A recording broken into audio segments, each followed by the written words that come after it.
시작. 내 부모를 공경하라. 그리하면 내 하나님 여호와가 내게 준 땅에서 내 생명이 길리라. 아멘. 오늘 말씀 출애굽기 20장 12절 십계명의 제 5계명에 관한 말씀입니다. 일부러 맞춘 것도 아닌데요. 정말 일부러 맞춘 거 아닙니다. 그런데 내일이 5월 8일이잖아요. 그죠? 내일은 새벽 예배가 없잖아요. 오늘 딱 하나님께서 이 말씀을 주셨어요. 5계명 말씀 주셨는데요. 출애굽기 4장까지가 하나님에 대해서 나오는 계명이에요. 그리고 5장부터가 뭐냐면 이제 이웃에 대한, 사람에 대한 계명이 나오는데 그 첫 계명으로 부모에게 대한 계명의 율법이 나오는 것입니다. 그래서 이제 이웃 사랑에 대한 법이 나오는데, 자, 나랑 가장 가까운 이웃이 누구일까요? 내 부모예요. 나랑 가장 가까운 내 이웃을 부모입니다. 내 남편은요, 한 몸이에요. 한 몸이고, 나랑 가장 가까운 이웃은 뭐냐면 내 부모라는 것이죠. 그래서 그 첫 계명이 5장부터 그렇게 나오는 것이죠.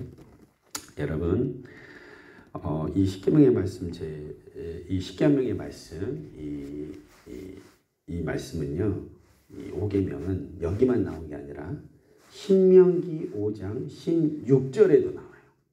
모세를 통해서 다시 한번 언급이 됩니다. 왜 부모를 공경해야 할까요? 그건 뭐 말 안 해도 우리가 다 알겠지만, 기본적으로 우리를 낳아주시고 길러주신 내가 있을 뿐만 아니라 그것이 뭐다? 하나님의 명령이기 때문이에요. 내 부모를 공경하라는 것은 하나님의 명령입니다. 우리 중요하니까 한번 찾아서 읽어볼까요? 신명기 5장 16절 한번 찾아볼까요? 신명기 5장 뒤쪽으로 넘어가면 있어요. 신명기 5장 16절 한번 찾아보겠습니다. 신명기 5장 16절의 말씀. 먼저 찾으신 분이 한번 읽어보시겠습니까? 먼저 찾으신 분이. 여호와께서 명령한 대로 내 부모를 공경하라. 그리하면 내 하나님 여호와가 내게 준 땅에서 내 생명이 길고 복을 누리리라. 네, 아멘. 그렇죠. 너는 내 하나님 여호와께서 명령한 대로 내 부모를 공경하라. 그리하면 내 하나님 여호와가 내게 준 땅에서 내 생명이 길고 복을 누리리라. 출애굽기 20장 10계명과 같은 말씀인데 여기서 추가된 부분이 있습니다. 어디가 추가됐을까요? 한번 비교해서 봐보세요. 뭐가 추가됐습니까? 내 하나님 여호와께서 명령한 대로, 그죠? 내 하나님 여호와께서 명령한 대로가 추가됐죠, 그죠? 이 명령이라는 거예요. 내 부모를 공경하라는 것은 이게 하나님의 명령이기 때문이라는 것입니다.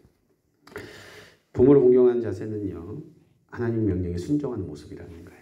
유교적 관점에서 동일하게 부모를 공경하라고 하지만 그것은 도덕적이고 인간적인 것이지만, 우리 크리스찬들은 뭐예요? 부모 공경은 하나님의 명령이에요. 하나님의 명령이라는 거예요. 여기서 지금 내 부모를 공경하라고 하는 이 공경이로 번역된 이 단어, 이게 히브리어 원문이 뭐냐면 카페드입니다. 카페드. 이 카페드는 뜻이 뭐냐면 무겁다, 존귀하다, 많다, 이런 뜻이에요. 그러니까 뭐냐면 이 카페드는요, 카베드의 능동형 명령으로서 이게 굉장히 강조를 하는 거예요. 반드시 존경해라.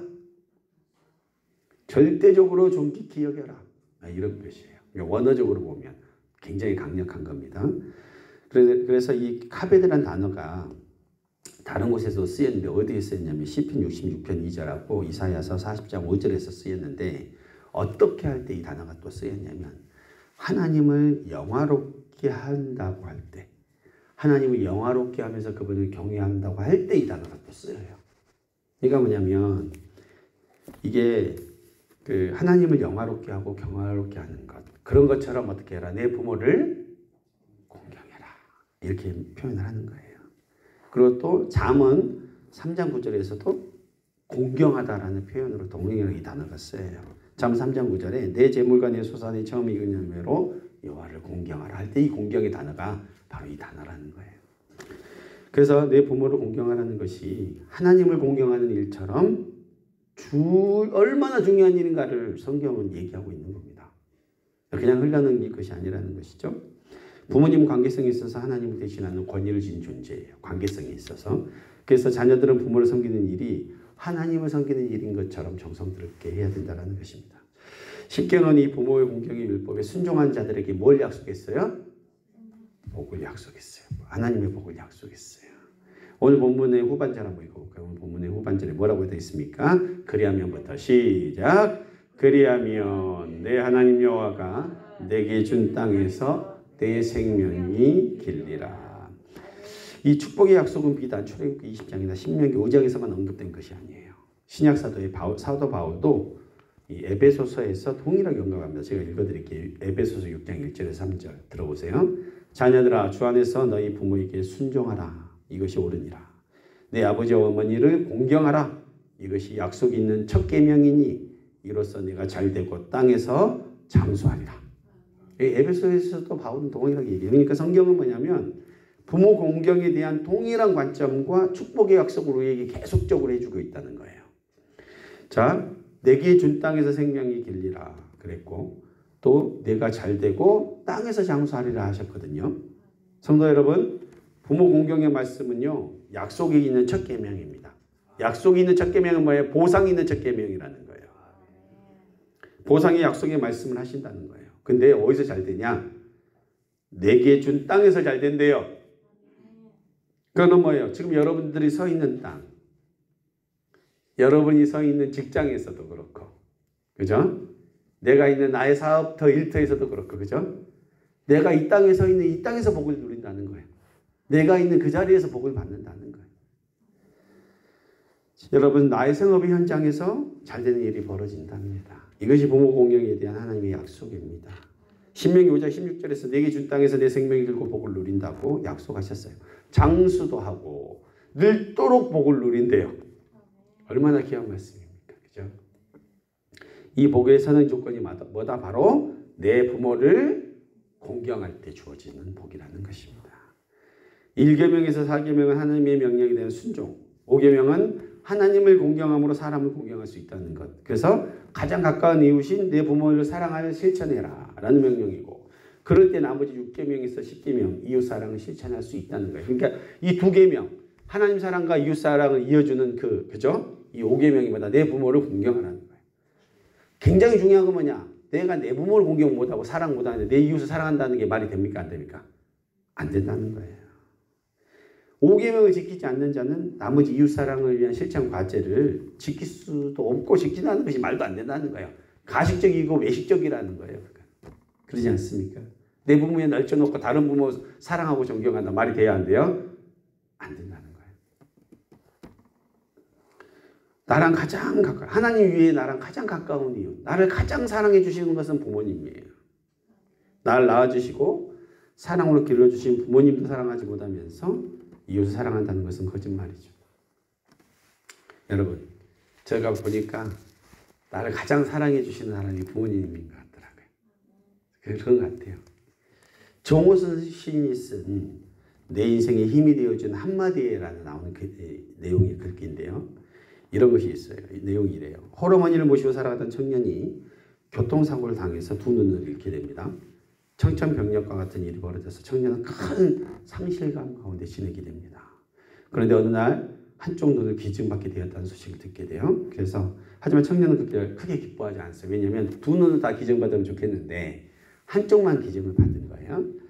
그래가지고 도대체 누가 한쪽 눈만 기증하나 이렇게 의아를 했답니다.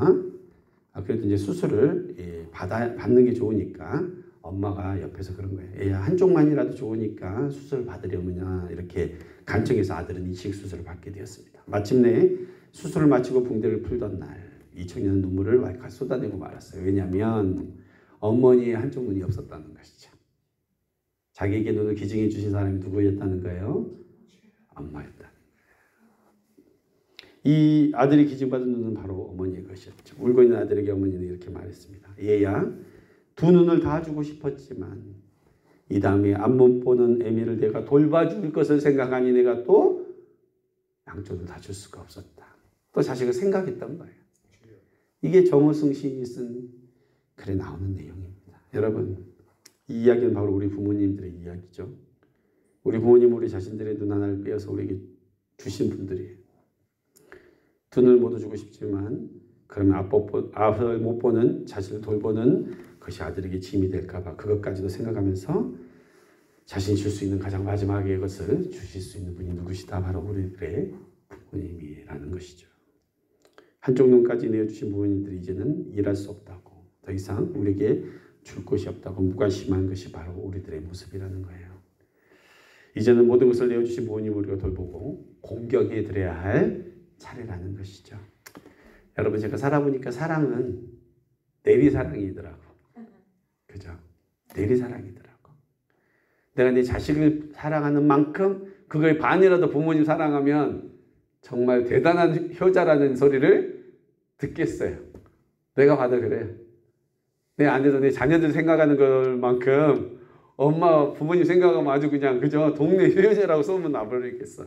그만큼 사랑은 어떤 사랑이다? 내리사랑이더라. 이게 자연스러운 것 같아요. 그런데 이날만큼은 어떻게 하자? 그죠? 어버이날만큼은 그죠? 우리 부모님들도 이렇게 생활 생각하고 그죠?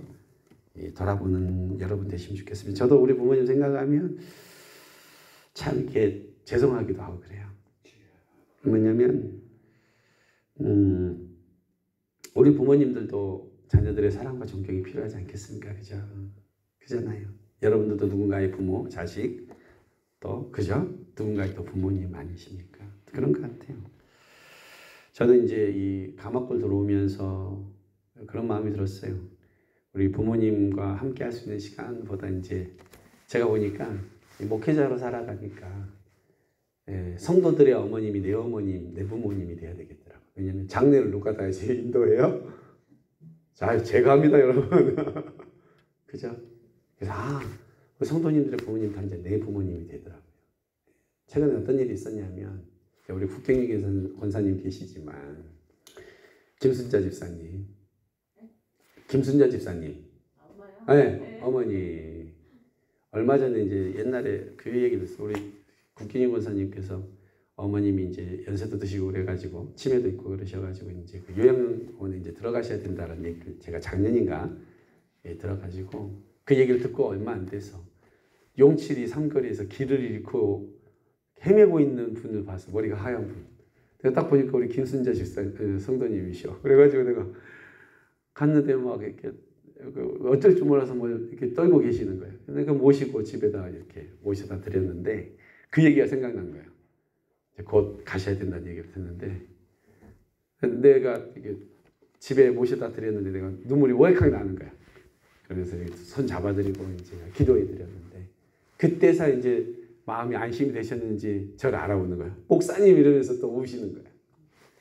그래서 내가 이제 이게 마지막에도 될 수 있겠구나라는 마음으로 이제 눈물로 기도해 드리고 왔는데 또 언젠가는 가셔야 되겠지만 또 우리 국경희 원사님께서 좀 남기로 하셨다. 그래서 내가 너무 또 좋았어요.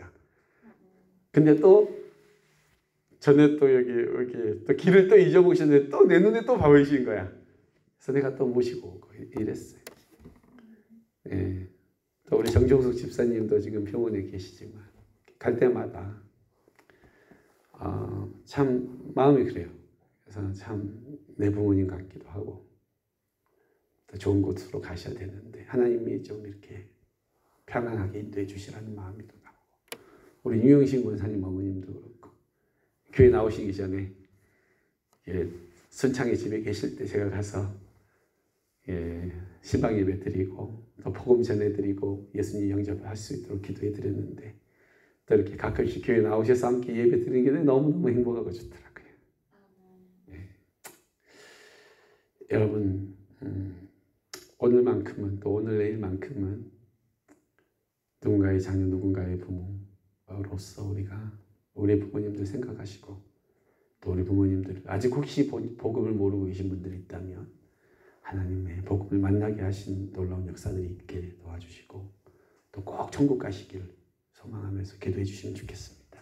아멘. 그래서 그 은혜가 우리 안에 있고 우리가 정말로 우리 자신을 돌아봐서 우리 부모님들이 계시지 않았다면 오늘 내가 없는 거 아니겠습니까? 이 은혜로 우리가 우리 부모님에게 갚는 마음으로 우리가 함께 중보하며 기도하는 귀한 이 아침의 시간 되시기를 예수님의 이름으로 축원합니다. 기도하시겠습니다.